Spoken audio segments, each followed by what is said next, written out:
Okay, good. Today we want to talk about an example of moving charges. So these are moving charges.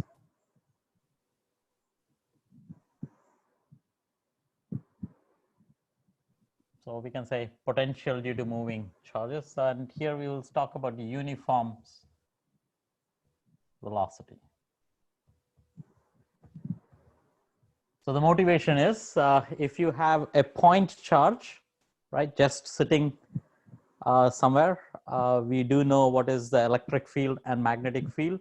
You also know what is the electric potential and magnetic potential if you want for a point charge sitting at rest, and that's statics. We have worked on that for quite amount of time now.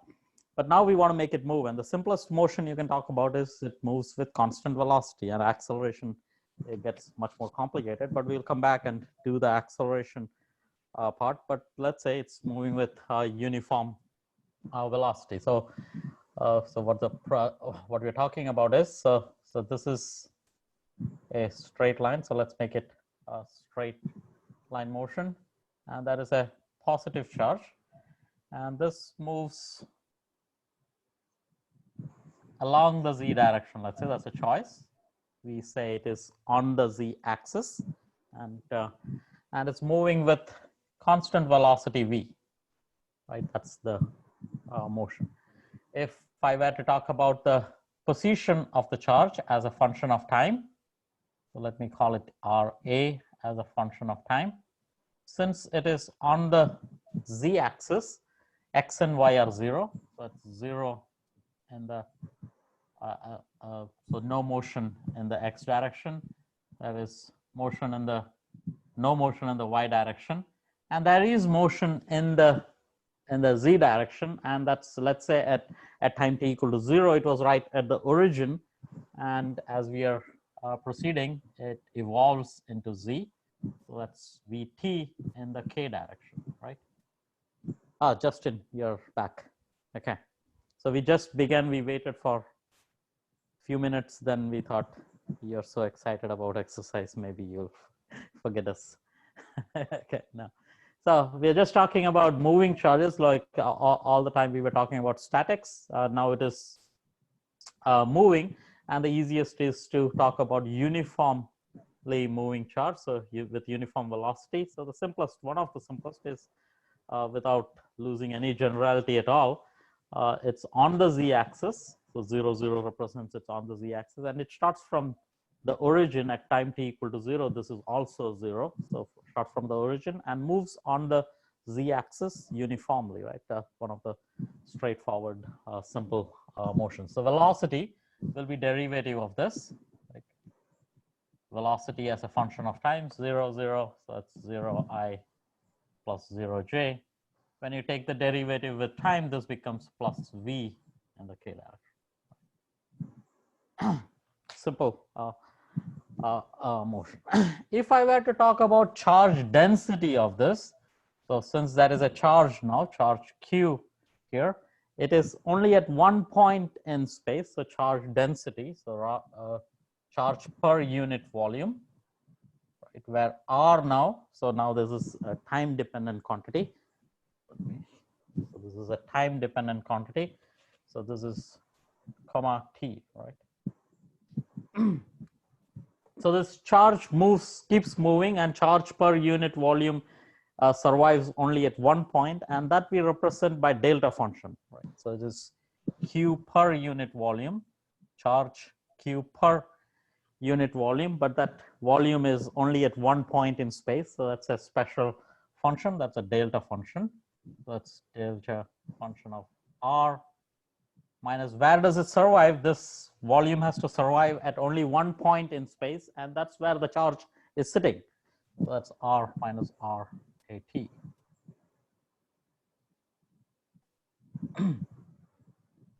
Right, that's a way to, so charge per unit volume. So this volume survives only at one point, right? So that's the idea. And similarly, current density. So charge, and there is a current density. Similarly, current exists only along the z-axis, and that too on the z-axis at only one point. there is a current, and that's of course dependent on the velocity. So it is Q, so K hat, it's decided by the velocity times Q times V times delta cube R minus RA T. Right? This charge contributes to a charge density of this much, and this the movement of this charge causes a current density given by this. Is that clear? Like that's the building block, like the first basic. We have done this before, where a charge has been represented using delta functions. Any questions? Okay, so we proceed. The only difference here is that there is time dependence now, but now we have the tools for dealing with time dependence. We found the Green's function, right?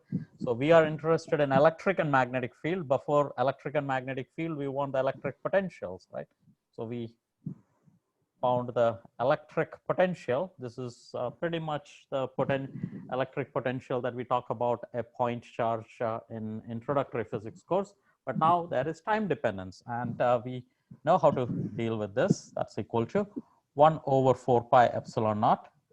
So this is going to be a big expression, so I'm going to squeeze this in here. So this is d cube r prime. That's the superposition principle if you want. And this is dt prime also now, right? We are having a time integral. This is the added feature in the dynamics. So we have to talk about all the motion of this charge.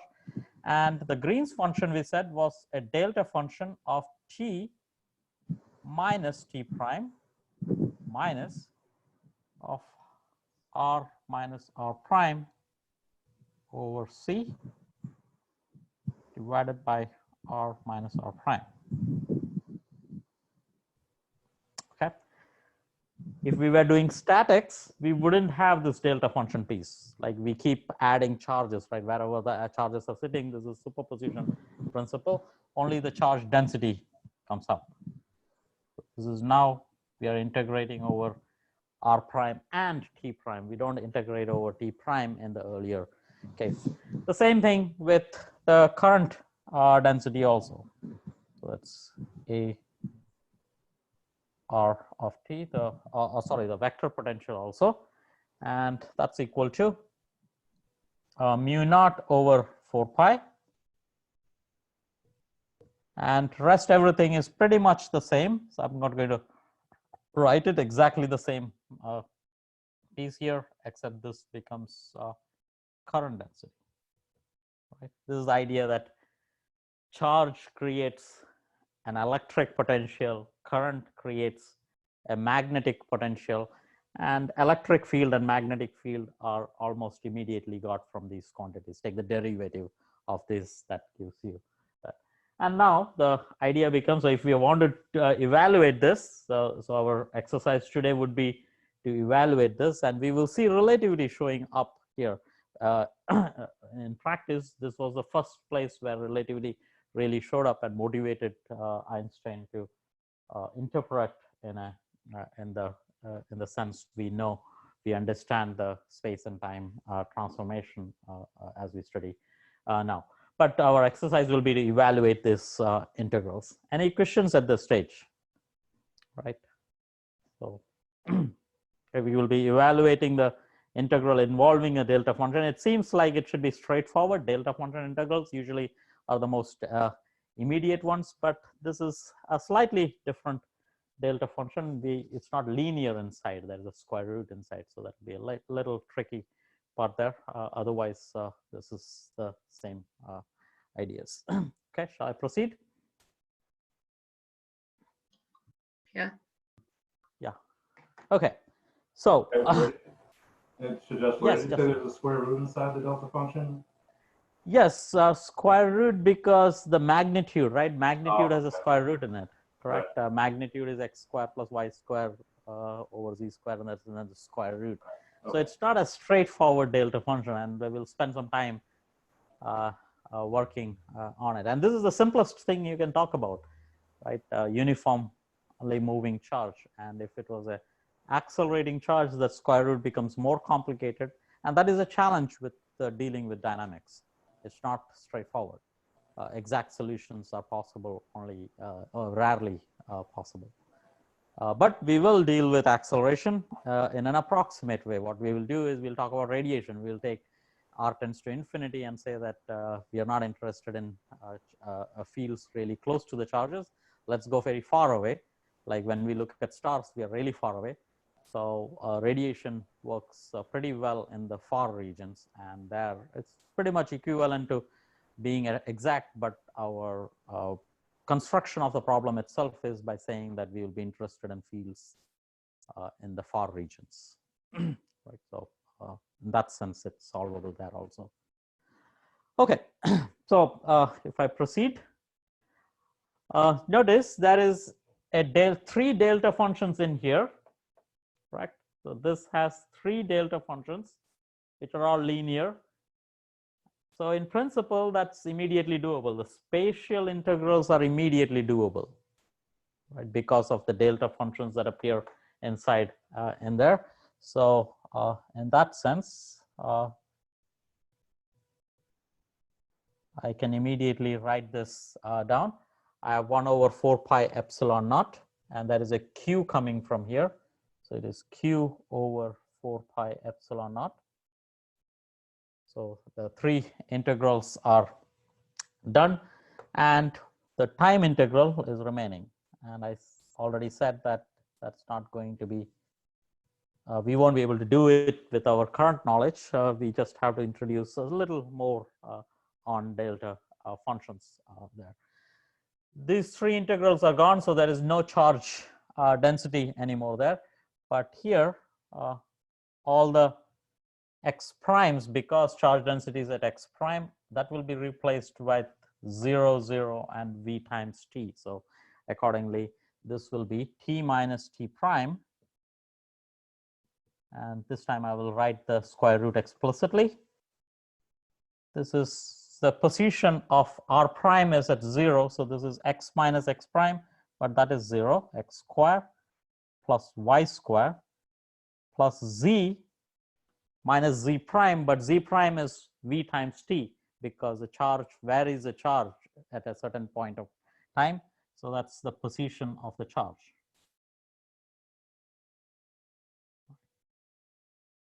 So again, what am I doing? So let me put that in the denominator also, and I'll clarify that again, plus z minus vt square.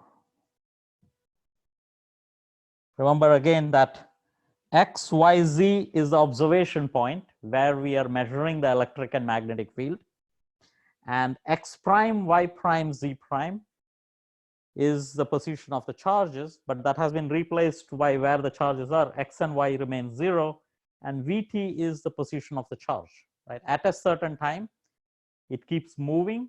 So v times t is the position of the charge. It's on the z axis all the time. And because of relativity, we know that. So if I were to talk about, yeah, so this is the example here. If I were observing the charge at this point, right, at a certain time t, like I'm observing the field at a certain times t, at that time t, the charge might be here.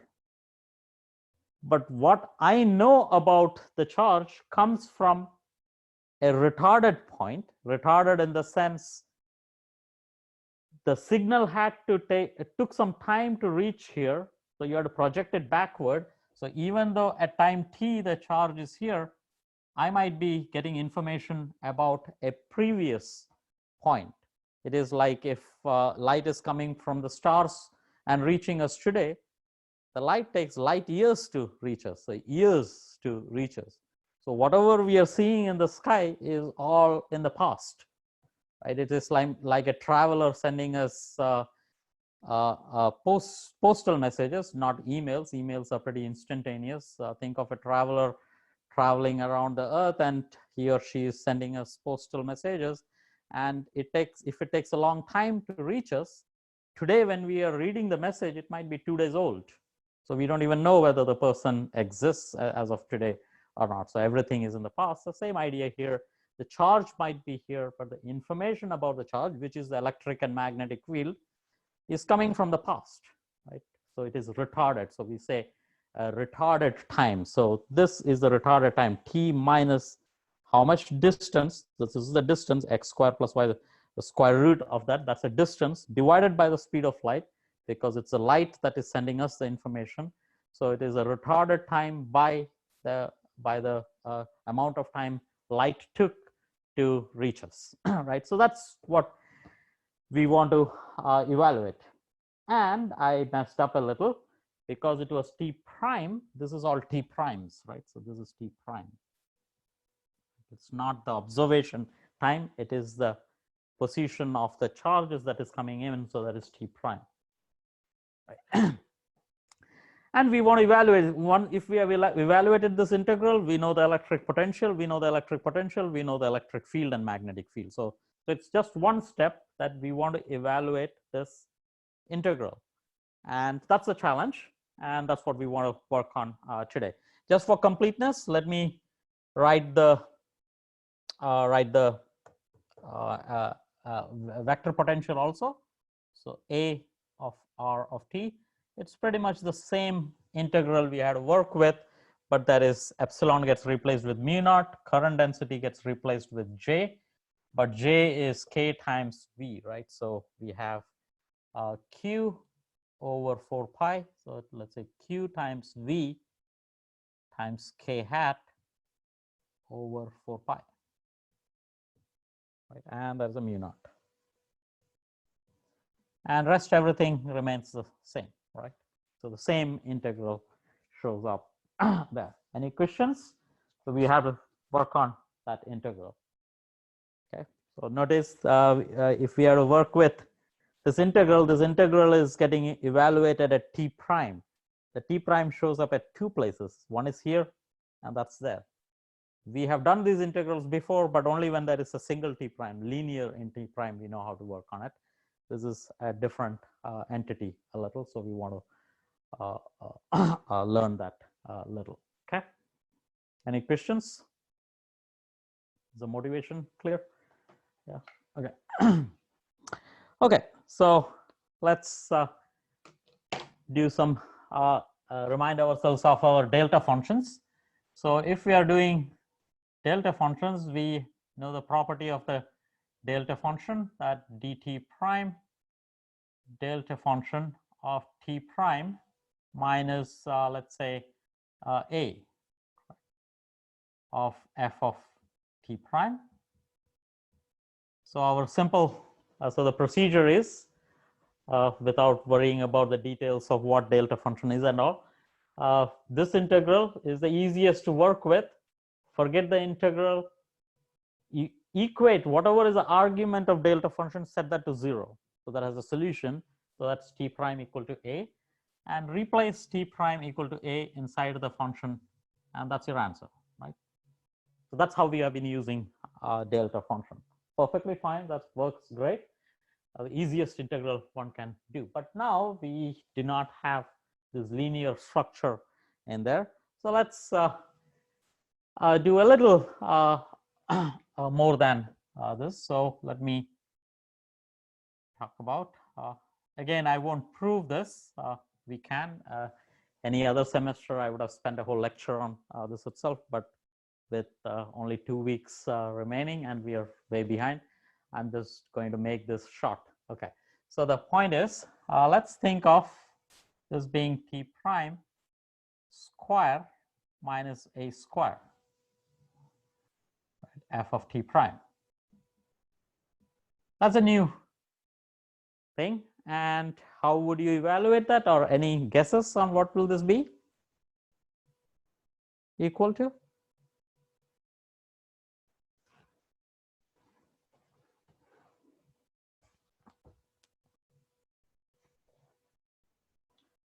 Remember, delta function contributes whenever the argument goes to 0, right? So is it f of a And plus f of minus a by something? by something, yes, that's correct. So the Wait, procedure is, yes, that's correct. Good guess, except divided by something, right? So let's work on that a little. So the idea is, take the argument of this, set it to 0. Okay, so that's our key, and that's always the idea. So t prime minus a square is equal to 0. So that has two solutions. T prime is, oh, you cannot see. So t prime is equal to plus or minus a, right? Two solutions now. Earlier there was only one solution, t prime is equal to a. So immediately you say there are two solutions. Yes, correct. So that is f of plus a, and there is another contribution coming from f of minus a. But that's not complete. There is some coefficient coming in here. So the next question is, what is the coefficient associated with it? And for that, we go back to this argument and take the derivative, right? So take the derivative with respect to t prime of t prime square minus a square. Right? So that's equal to, a square is a constant, so that's 2 times t prime. Okay. So whatever is the argument, you take the derivative and evaluate the derivative at the place of, at the roots. So this will be equal to 2 times a, and this will be equal to 2 times minus a. Is that clear what I said? So first find the roots, evaluate the function at the roots. Then I have to find the coefficients. The coefficients are found by evaluating the derivatives. But next step, it's very easy to forget this step, but we have to take the magnitude of this. It's necessary that we have to take the magnitude. It always comes with a positive sign. Okay, so that's the procedure to evaluate the delta function of a more complicated object. Find the roots, take the derivative of the argument, evaluate the derivative at the roots, and take the magnitude. Clear? Any questions on that? Yeah, just one question. So why did we know that there should be a coefficient at all? Like, I see that we took the derivative to find a coefficient, but why did we want the coefficient? Okay, I was thinking of jumping the whole proof. Let's do it. Okay, let's just do it. It's just easier to go through the proof than just pushing the formula there. Okay, so let's do this. Okay, so let's say we have a integral minus infinity to plus infinity dt prime delta of let's begin with a simpler situation. So this is a t prime plus b. Yes, this is still a linear function, but first let's do linear, then we will come to the square and so on. Okay, so how would I do this? Right, so f of t prime. I know how to evaluate when things are a single variable here. I don't like the a there, so that raises the question, how do I know that there is a coefficient at all or not? So let me substitute, right? I know how to work out integrals. Let me substitute a t prime plus b as a new variable. Let's call it tau, right? That's a new variable tau there. And accordingly, I have to change my integral limits when t prime is equal to minus infinity. This also becomes minus infinity provided a is positive. So let me make the assumption here that a is positive. Okay, we'll come back and work it out again for a being negative. Okay, there will be a small difference in there. So a is positive. So in that case, when t prime is negative infinity, because a is positive, tau is also negative infinity. So that's the limit of tau. This is tau will be plus infinity, and dt prime will be equal to d tau over a, right? So that's d tau over a. Delta function of tau now, correct? And t prime So f of t prime is tau minus b over a. So that's tau minus b over a. Good. Right. I know how to evaluate this. Now this is the old delta function, right? I know how to evaluate this. Replace tau with 0, correct? So this is equal to 1 over a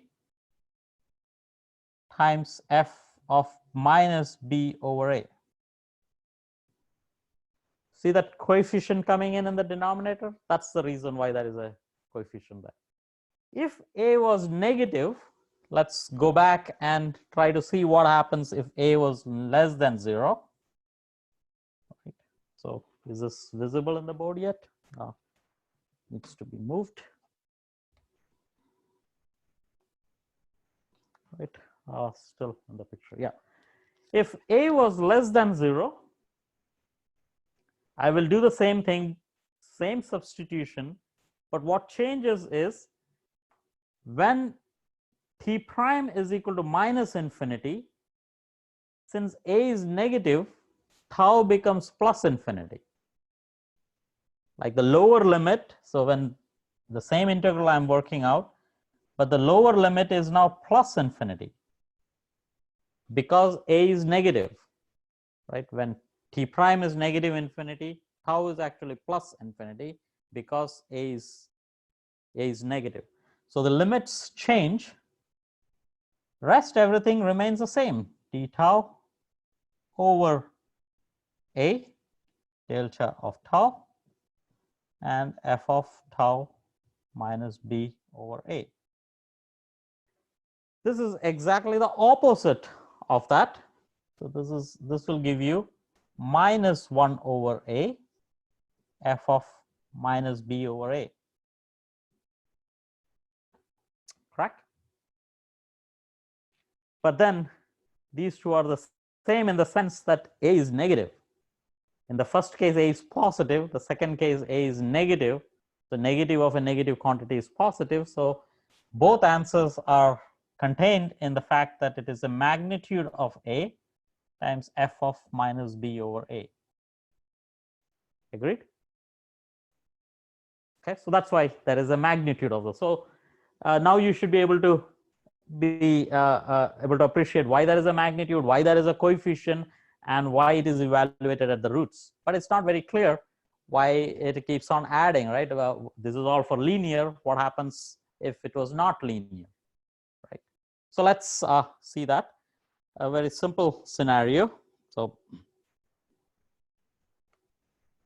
or let's make it general, right? So let's say we have a very generic function dt and delta function of an arbitrary function f of t. Let's say t, yeah.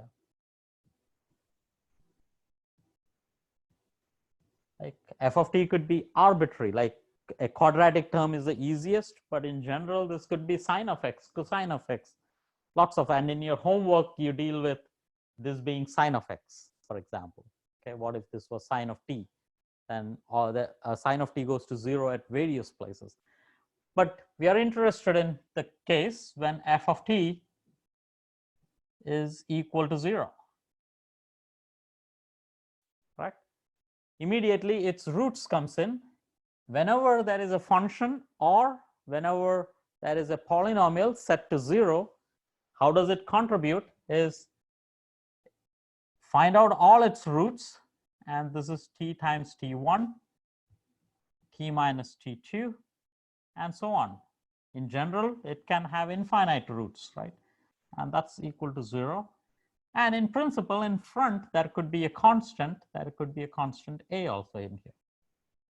Okay, because the first coefficient t raised to n or t raised to infinity can have some coefficient in there. So any function when set to 0 can be written in terms of this roots in this form. Is that clear? Like think of the quadratic equation x squared plus y x squared plus 2ab x plus c. If you know its roots, then you know the polynomial itself. Right?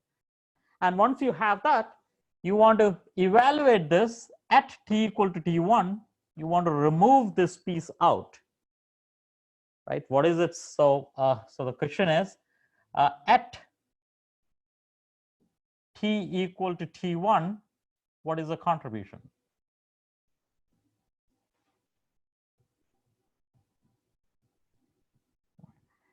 At t equal to t1, it is only this term, and rest everything has to be evaluated at t equal to t1. But how will you calculate the piece that is having one quantity removed, t minus t1? But that's exactly the role of a derivative. Like derivative will remove this. In fact, it will remove each one at a time. But for t equal to t1, it is only this contribution that will survive. So if you notice, f of, so the observation is that df by dt evaluated at t equal to t1 is exactly equal to this whole contribution a with this deleted, t minus t2, t minus t3, and so on. In fact, it is equal to f of t divided by t minus t1. Okay. Usually we don't write it this way because then it seems like it is divergent, but it's not divergent because there is a 0 in the numerator and 0 in the denominator. So that's just f of t over t minus t1. Okay. And that's the coefficient. Anything that sits in the front becomes its coefficient. So our answer would be, if you want to write this whole expression in one single theorem, if you want, this is equal to sum over all the roots. Earlier we talked about two roots. Sum over all the roots, where r represents the roots. In the same lecture, we will also talk about retarded time. So r works both ways. Either it's a root or a retarded time. And this will be equal to f of tr. So evaluate it at the roots. And its coefficient is got by the derivative. So evaluate the derivative of the polynomial, not of the function, of the argument of the delta function. Evaluate it at time t, and then evaluate at t equal to tr. But that's not sufficient. We have to take the magnitude, right? We saw that only the positive value contributes. That's the magnitude of that. Okay. So based on the examples we did, it should be clear why all of those features comes in. Is that clear? Right. So derivative, because we want the coefficients, and using this argument, t equal to tr at a particular root, and function evaluated at the root because delta function has that property. Clear? Okay. Okay, that's good. So now we know how to evaluate a delta function. So let me erase this. We have a very specific delta function and we want to evaluate that.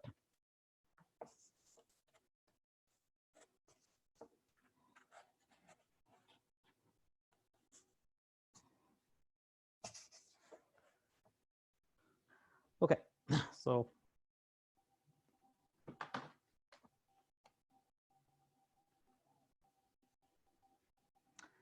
our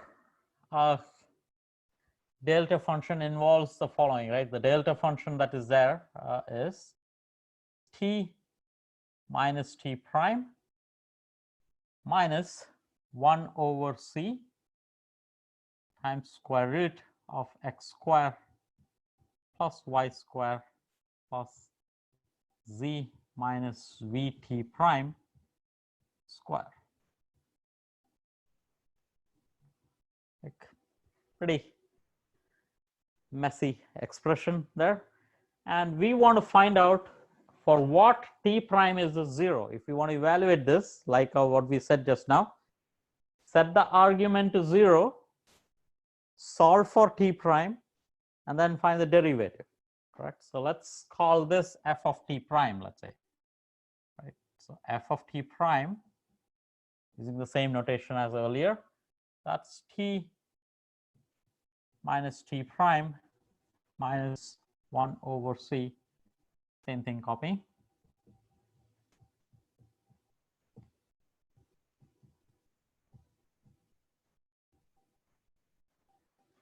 With me?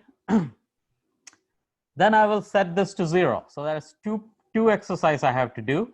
I have to set this to 0. When I set this to 0, let me call the roots to be tr, where tr will be retarded time, right? We said that time is, we are seeing things from the past. So that's the amount you have to subtract, right, from the time to get that.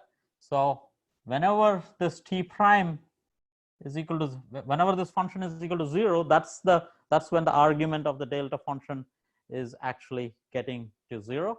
And that is got by solving this equal to 0. That will be quadratic equation. We will do that in a few minutes. That's first step. Second is to get the coefficient, I need to take the derivative of this, right? So I have to find derivative of this with respect to t prime. Like that decides my coefficient. That I can do immediately. Like that's relatively easier. So t prime appears two places, t prime here and that place. When I take the derivative, that's minus 1 here, right? And when I take the derivative here, it's a square root. It goes in the denominator.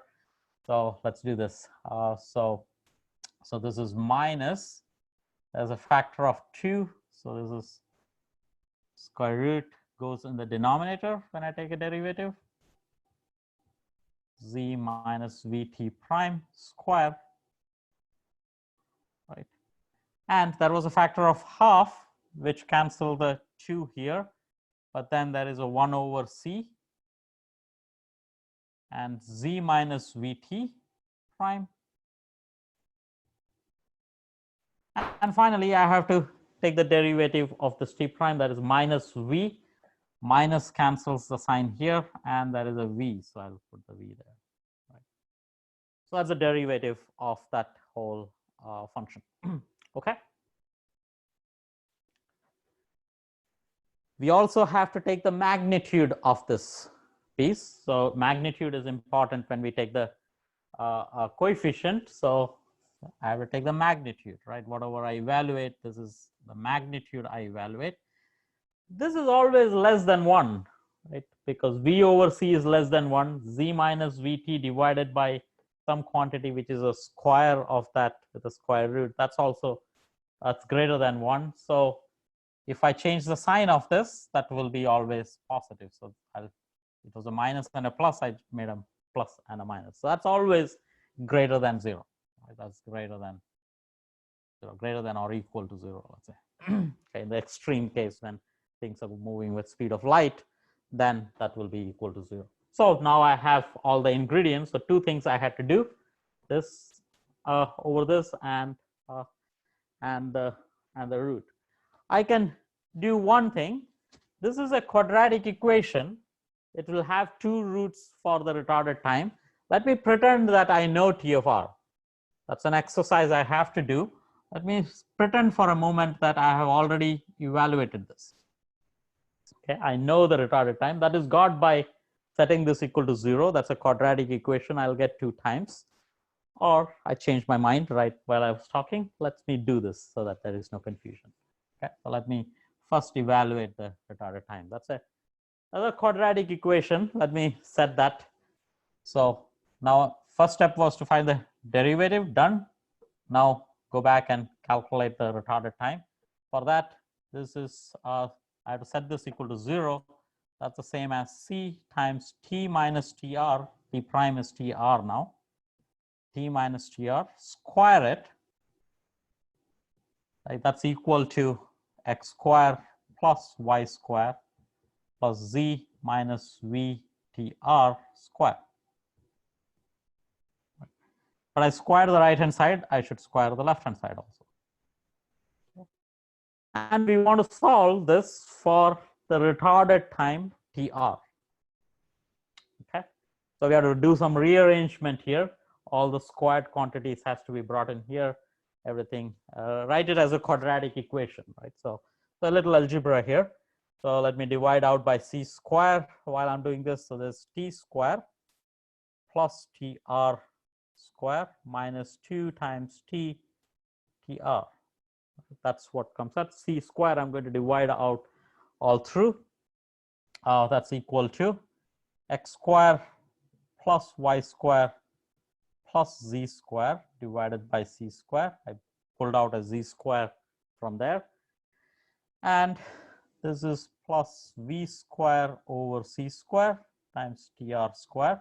That's the square of this quantity. Remember, I'm dividing out by c square. And finally, there is minus 2 times z over c, v over c times tr. Right, again, c square coming from the division, z times v times t is a factor of 2 showing up. I'm interested in a quadratic equation in T of R. So let me rearrange so that everything with T of R square comes in one place. So T of R square comes in two places, one here, one there. So that's 1 minus v square over c square. Notice this expression. If you had not seen relativity, this is a very common thing that shows up. And remember, we are not doing relativity at this point. We are doing Maxwell's equations. Maxwell's equations with a simple point charge moving with constant velocity, and it starts showing this 1 minus v square over c square structure, which is a signature term that comes up in relativity, right? No wonder now we are not surprised, because we know that Maxwell's equation has relativity inbuilt in it.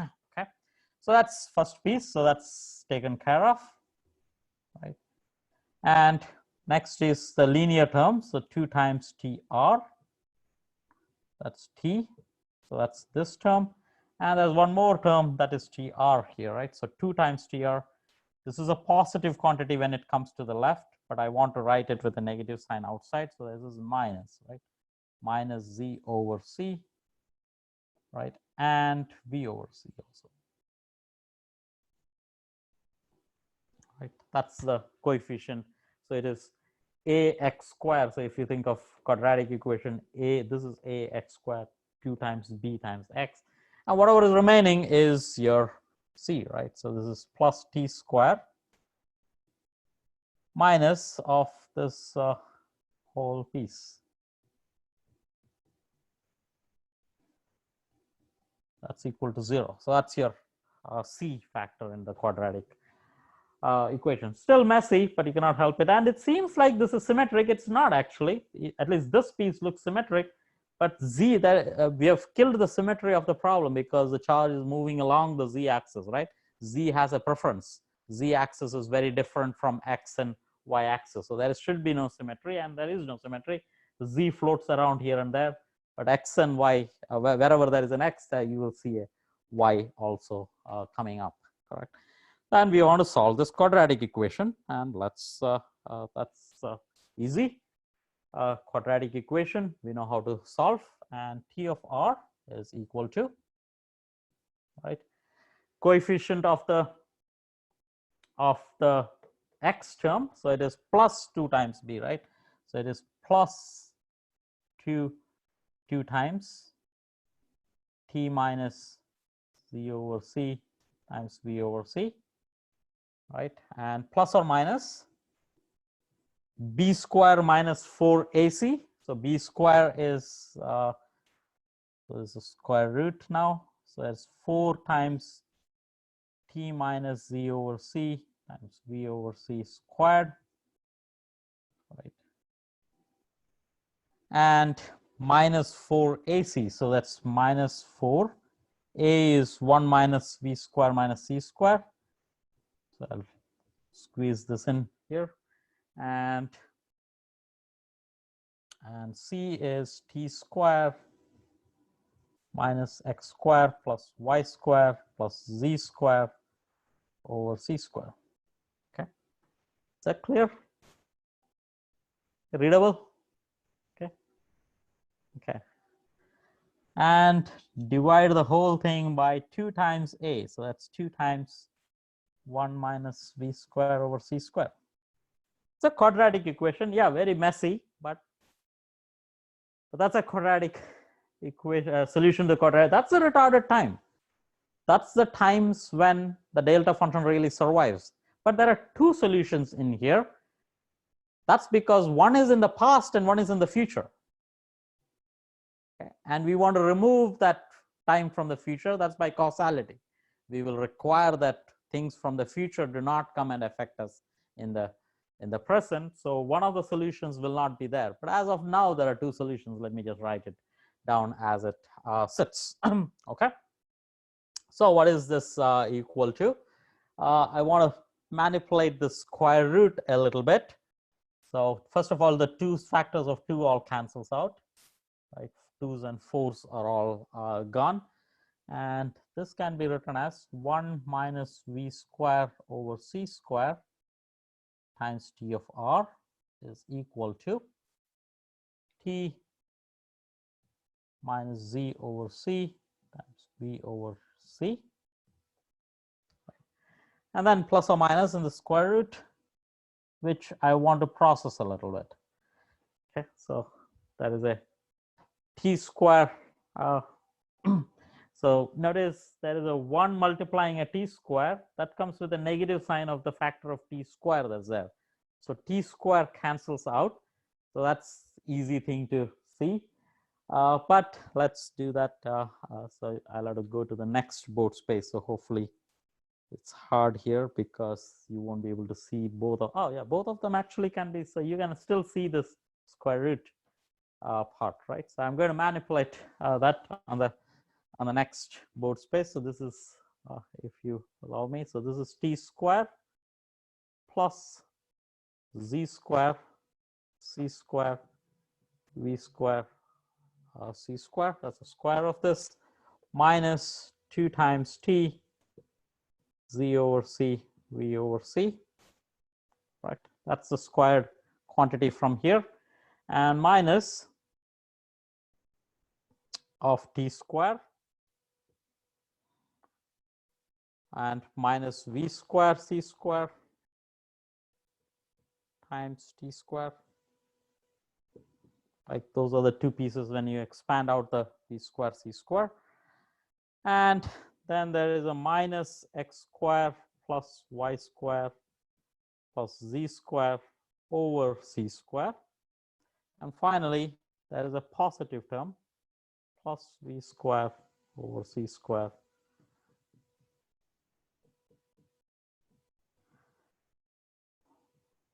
Let me write this separately a little bit. C square, if you allow me, right? Separate out the x square plus y square. It's good to see it as a separate quantity. These two terms cancel out. Very few things cancel here. And the z square, c square, and v square, c square, that cancels this term here, right? This term, when it multiplies this, cancels that term. So that's also canceled. Okay. What are the things that remain? Okay. What are the things? So there's how many terms remaining? So let's collect this x square plus v square term. So that is a plus 1. So this is 1 minus v square over c square times x square plus y square over c square. Right. That is coming from when this multiplies this factor minus 1 and minus 1. That's the first term.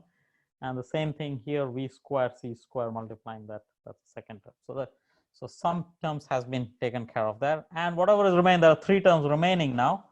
And I'll put it all together now. So this is plus, let's say there is a z square plus c square, or z square over c square, right? That's this term here, plus v square t square over c square, that's this term, and the minus 2 z over c times vt over c, right? That's this term. I wrote it slightly differently, but that's easy to collect together now. 1 over v square over c square. Again, the motivation is to put the 1 minus v square over c square in the right form because that has the relativity in it. And this is z minus vt. Now the observation point, right? This is not the retarded time. This is t, z minus vt now, the observation time, divided as a square divided by c square. Right. So if I put that back on the left-hand side of the board, this is the same as 1 minus v square c square x square plus y square over c square plus z minus vt square over c square. Okay, so this is our expression. Let me put it back here. So remember, I think it's still, so we have to look for delta function, argument of the delta function going to 0. That's when it goes to 0. That's the retarded time. At what time does it go to 0? That's the TR, right? At what time does that argument go to 0? That's this. So that's a complicated expression, but not really complicated now, since this is all a function of observation times and observation positions. That has an interpretation, and we'll come back to that later. It will be a transformation, exact transformation like we saw in relativity, but we'll have to wait for that. First, let's all this is being processing the expression, right? So that's your retarded time, and that's your derivative, which contributes to the coefficient. So we have all the necessary things to go back to our original integral and evaluate that. Okay, questions at this stage? Most of it was algebra, but necessary algebra, so that there is no black box effect. Okay. Okay, so with that, let me proceed.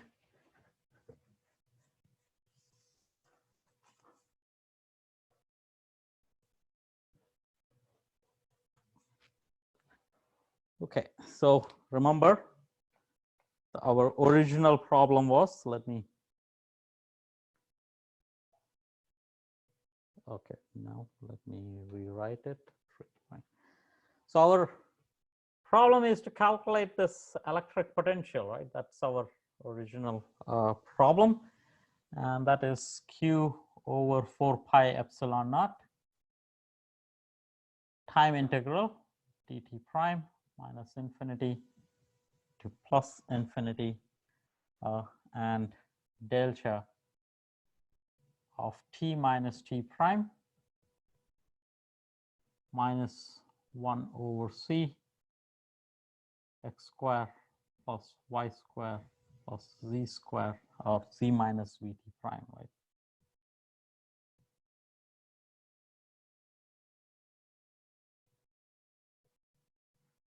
Divided by x square plus y square plus z minus vt prime square.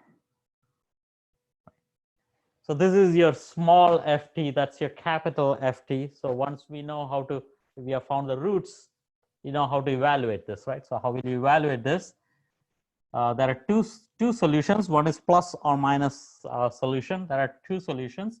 So that's your two roots, sum over r equal to 1 to 2, right? Only two contributions because quadratic equation has two roots, and Q over 4 pi epsilon naught. I have to evaluate this at TR. That's all I have to do, right? T prime has to be replaced with T of R. That's 1 over, replace T prime with T of R. That's it. Plus Z minus V TR.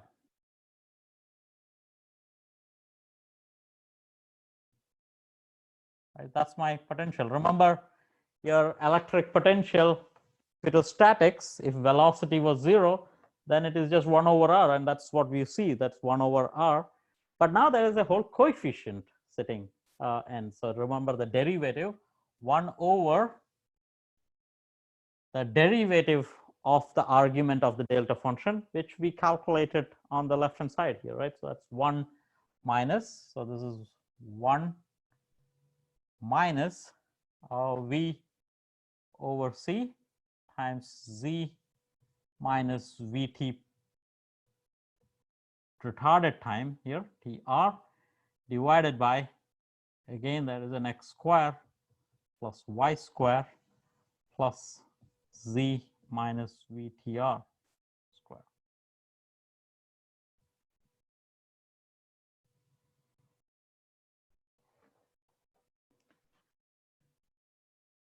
Okay. That looks, it was almost nice that, oh, there is only this piece that would have been good, but we have this extra piece. Again, that goes to 0. Notice if we know the answer for static case, velocity equal to 0, this whole extra term goes to 0 when velocity is 0. So that's always a check, and gives you a feel about what we are doing. This is the electric potential due to a point charge. If velocity was 0, that is indeed the electric potential due to a point charge. But now if the point charge is moving, how does it change it? This is how it changes it. Okay. And there seems like there is a sum on 2. Only one of them contributes because only the retarded time from the past is going to contribute, not the future. So one of them is going to get killed just by requiring causality. But as of now, very generic, right?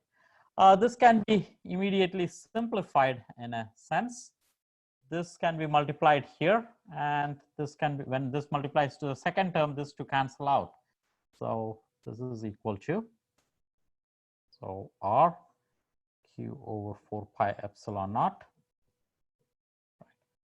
1 over, it's a whole expression, x square plus y square plus Z minus VTR.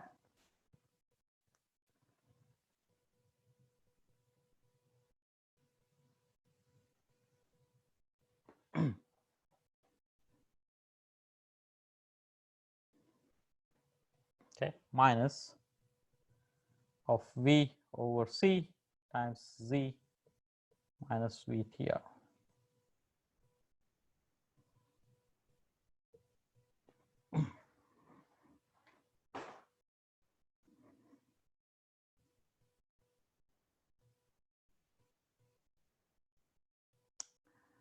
Okay. Let's do one simple thing that we can do. One is that let's divide out by C square everywhere. And that will be the same as 1 over C in the numerator. And I'm putting C square everywhere. So that's C square,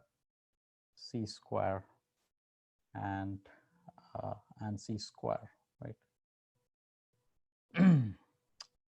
Help. So there is a C square. So there's a C here. Where do I put the C square? Why is that happening? So time is 1 over C, right?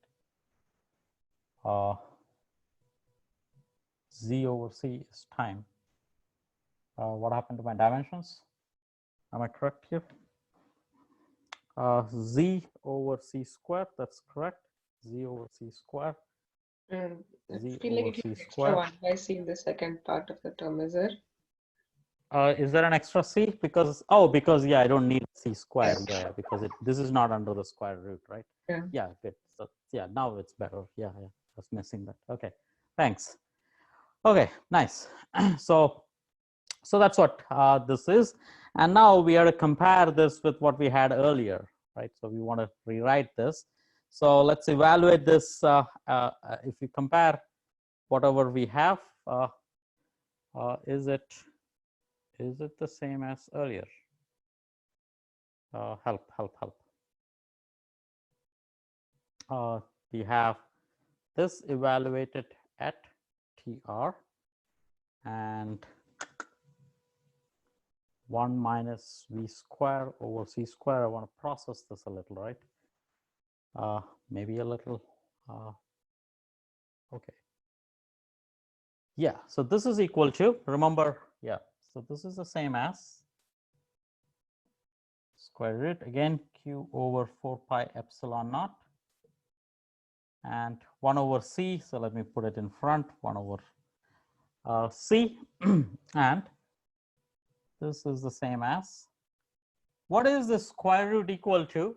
remember our original equation. This is C times T minus TR. This is our solution, right? We got our roots by solving this equation, Z minus VTR square. Right, to begin with, this is how I began writing my solution. So I surely know what this is going to be.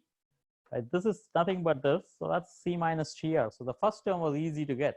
It's only the construction that was hard. So this is same as C T minus TR. So I just try to put that in there. So this is T minus TR.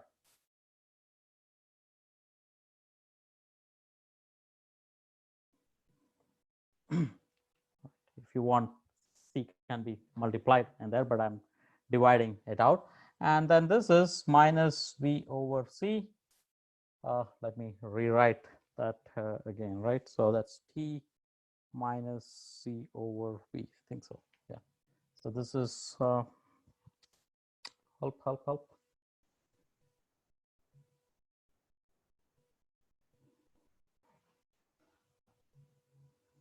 Yeah. So this is, should I do something? Yeah. So this is, I want to write this as V square over C square.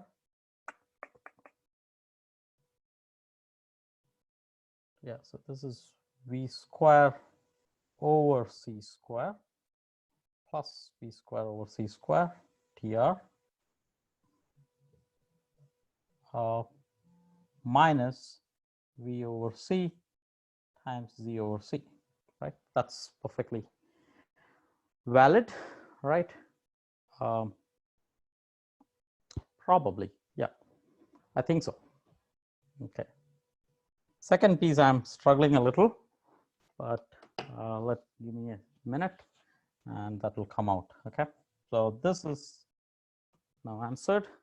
So what we have is this potential is equal to this, which is supposed to be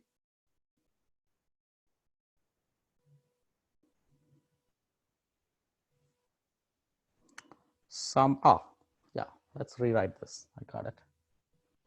Are you guys on the board? Yes, still on the board. So it's 1 over C summation over the two roots, which I said one of them will disappear in a minute. Let's rearrange this in a second, right? And then we will get the answer.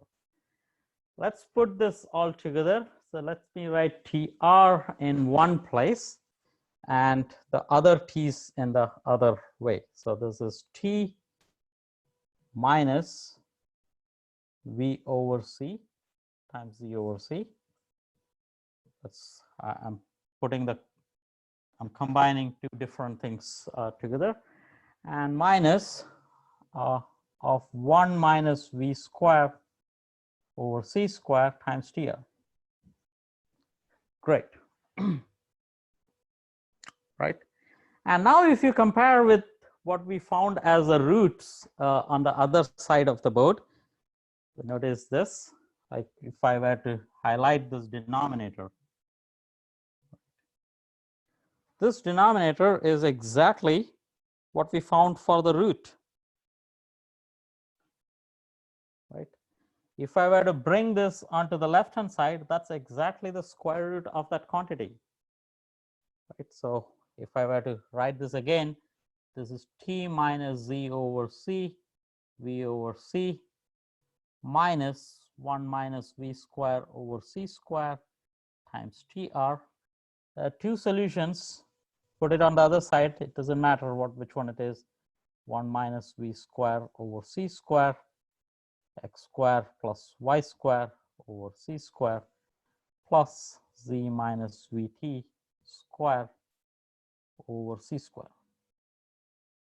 Okay, so this construction that shows up in that denominator is exactly that square root. Okay, so we know the electric potential then, so I'm going to put that.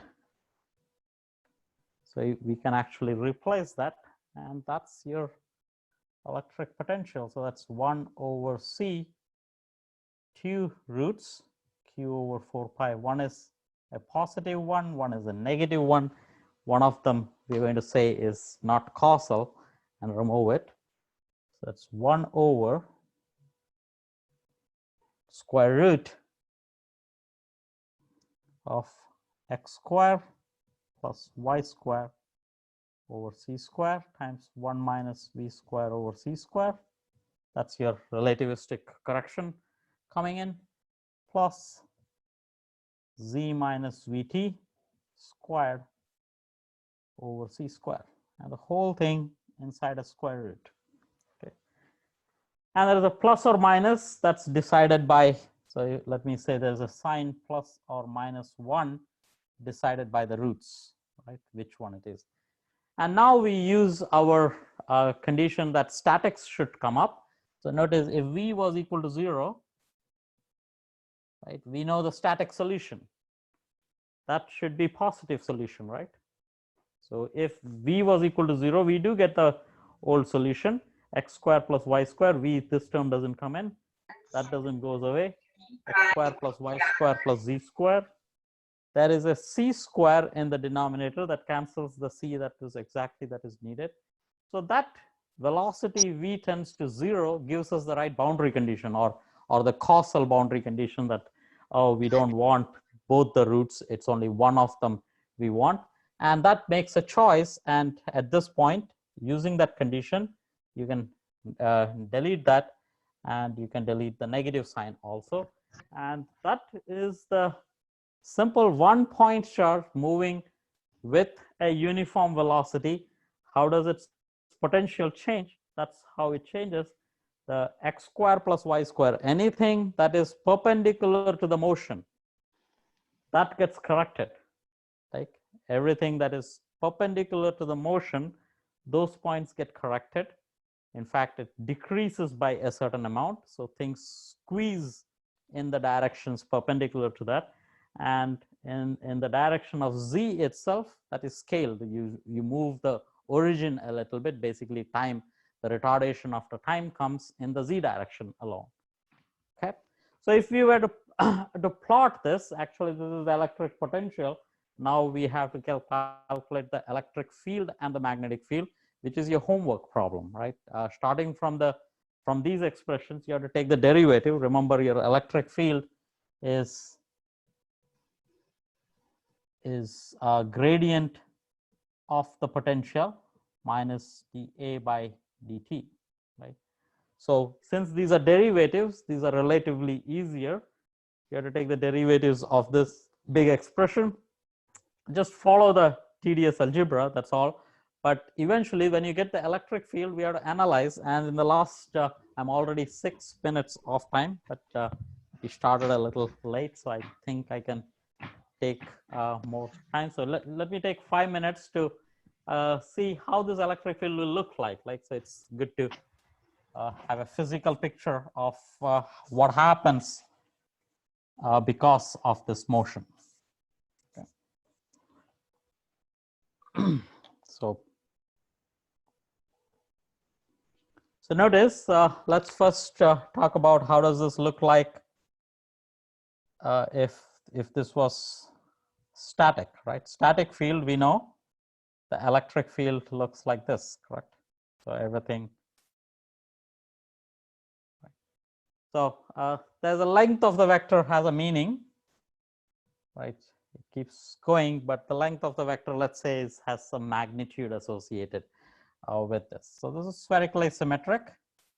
Usually we give the density of the lines represents the magnitude of the vector. But here, let's say, this is how the electric field looks like for a point charge, right? If it was not moving. Right. So this is your point charge electric field. But now these expressions change your x and y direction, and the motion is in this direction. Let's say this is your z. Or earlier I said it's moving in the top direction, right? So let's say this is your z. Right. So that's your z hat. So now I want to make it move. What's going to happen is that x and y components are going to shrink. So this is now static. let's make it move here. So this is how it will look like. So, and we want the velocity to be significantly large so that these effects are significant. This will get smaller in this direction, right? So this remains the same, Z direction. It's a little changed in time. Oh, we lost Angela. She's in the waiting room. What happened to her?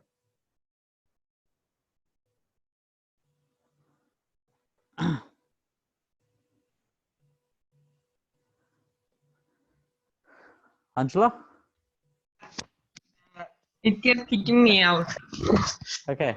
Did you miss a lot of stuff? I didn't realize you were not there until you came back. I did not see figures before, I guess. Tell it again. The positive charge figure, I guess I didn't see that before. We cannot hear you very well. Can you speak again? The positive charge line, radial lines, didn't see that before. Oh, okay. So what I was saying is that, okay, we calculated the electric potential. How does this, as your homework, you will be calculating the electric field, okay, taking the derivatives and so on. Did you hear that much? Yeah, I guess. The homework part I heard, yeah.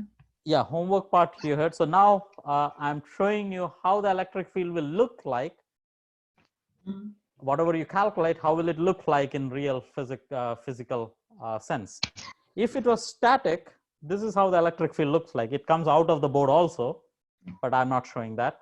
So X is, so this is your X, right? That's your X, that's your Z, and Y is into the board. Okay, Y and X behave pretty much the same way. Okay, so in all directions, the electric field looks pretty much the same. It's pretty dull and in the static case.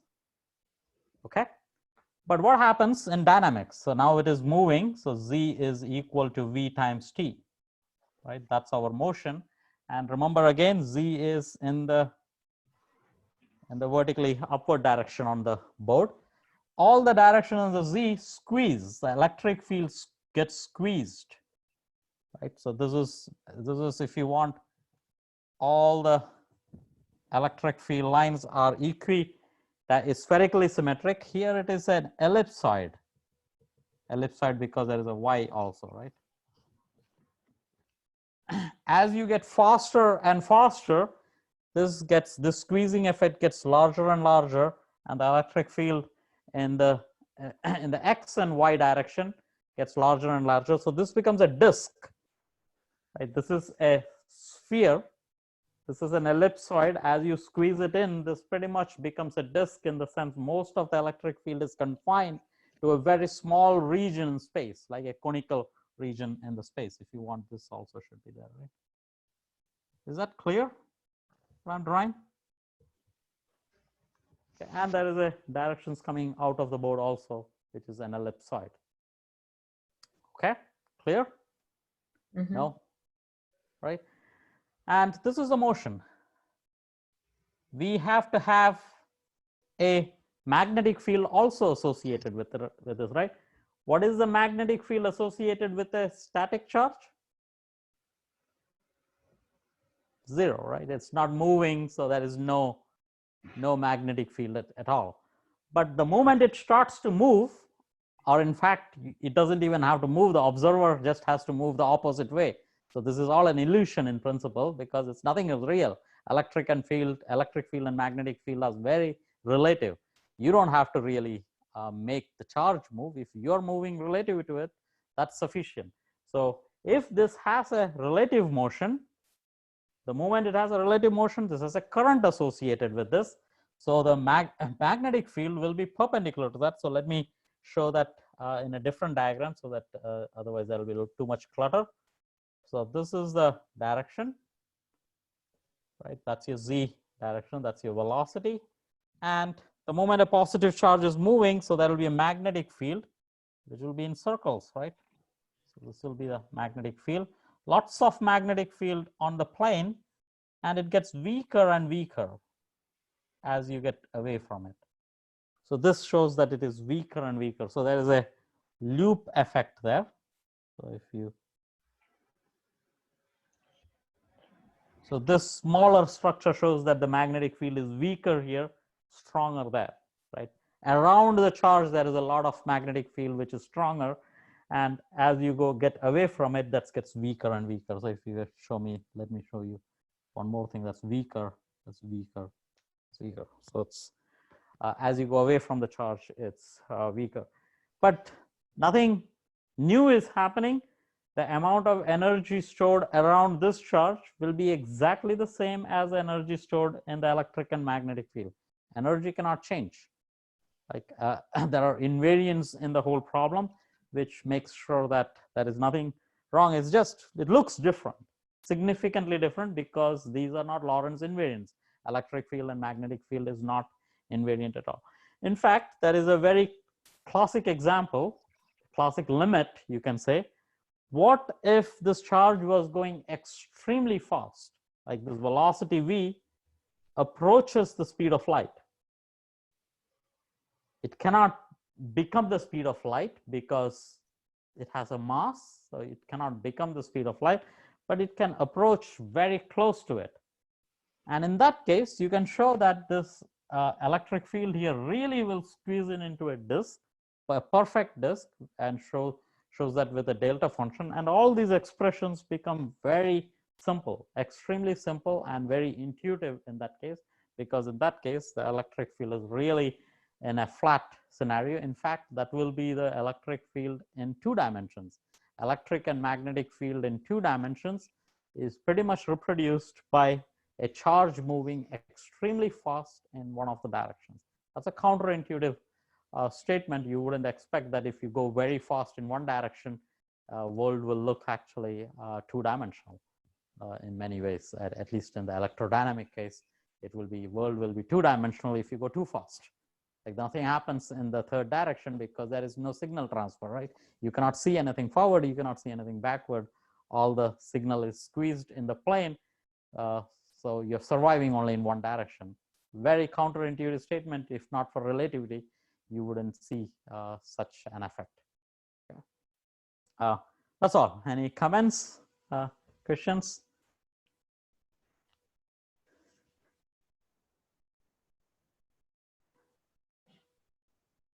Radha Krishnan, how was it? Was it too much? Was it a physics class or a mathematics class? Was it a physics class or a mathematics class? A lot of algebra, not really mathematics, a lot of algebra, right? Yeah. Yeah. But one has to arrive at a statement you spend, yeah, I think that's a good point. You spend 90% of the time arriving at an equation and then do a little bit of interpretation. Yeah, that's true. Yeah. But the problem is that if you don't do it, then it becomes a black box. So, like that's what a textbook is. Textbook has lots of results, but it's good to know where it comes from. Hopefully it's useful. Yeah, I don't know if everyone appreciates it or not. Yeah, true. Yeah, good comment. Was it a mathematics class? Yeah. Yeah. Anything else? Angela, have you seen this before, Angela? Not really. Not in this line. Yeah. So I haven't seen it. Yeah, it's a little advanced topic, I suppose. Yeah, but hopefully clear, at least intuitively, if not all the steps. All tiny steps adds up, I guess. Yeah.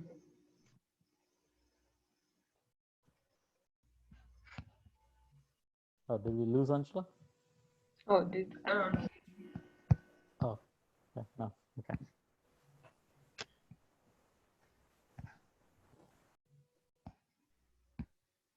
Oh, she's struggling, I guess. Yeah, okay. All right, if that's it, thanks, Justin? Josh. Yes, okay. Bye-bye, Justin. Yeah. See you tomorrow, right? or a 4, right? Oh, yes, tomorrow we have a class, correct? Yes, that's correct.